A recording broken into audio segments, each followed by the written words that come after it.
Here is probably the nicest liver you will ever see microscopically.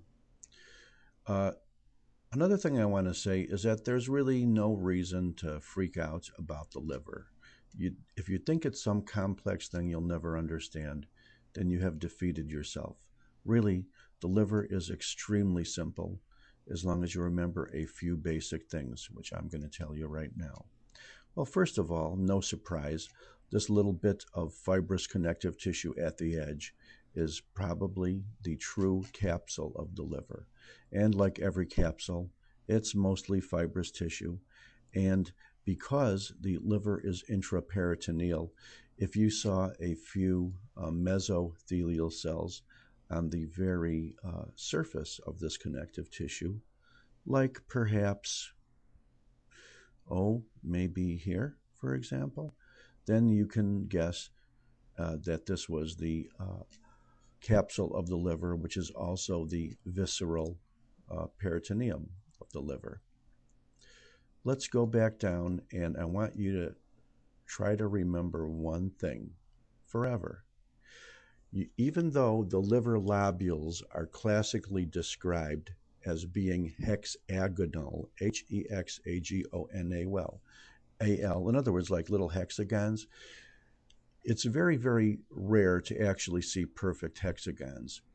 So what you have to do is look for the little open spaces like this, which is a central vein. And then you have to imagine that in various areas surrounding the central vein, which has no connective tissue, you're going to see other veins like here and here and here and here and here, which have connective tissue because these are portal veins. So you have to imagine, even if it's not there, the so-called hexagonal architecture of liver lobules.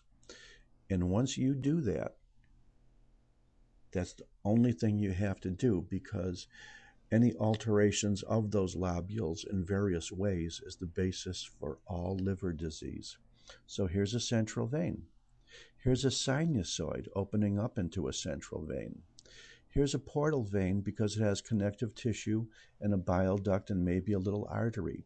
Here's a portal vein because it's bigger and it looks like it has some connective tissue. Maybe we'll find a little portal hepatic artery and a bile duct here. Here's a portal vein here. Here's a portal vein here. Here's probably a portal vein. Here's definitely a portal vein because you could see connective tissue. Here's definitely a big portal vein because you could see the artery here and the bile duct here. But let's look at the center portion of the lobule. Here is the central vein. Here is a sinusoid opening into a central vein. Here, all these cells with central round nuclei are hepatocytes. All of these cells near the hepatocytes, which have sort of spindly nuclei, are going to be Kupffer cells, or the so-called reticuloendothelial cells. So I can promise you, whereas every single round nuclei here is a hepatocyte, if you see something a little spindly, like here, or here, or here, or here, these are going to be the macrophages of the liver, which are called Kupffer cells. And really, except for the portal veins and central veins, everything in the liver is either a Kupffer cell or a hepatocyte. Everything in the central vein is nothing more than an endothelial-lined vascular surface. Everything in a portal triad, and I'll find a good one because it's very hard to find portal triads which contain classically everything. So let's find this one because it looks like it has everything. We can see a large vein, which is the portal vein. We could see probably a bile duct right here because it looks like it has epithelium surrounding it. We could see probably a hepatic artery branch. So that's why they call it the triad.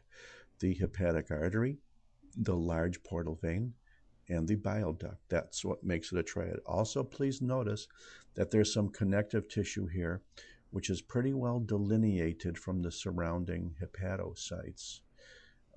In central veins, there is no fibrous connective tissue around the vein.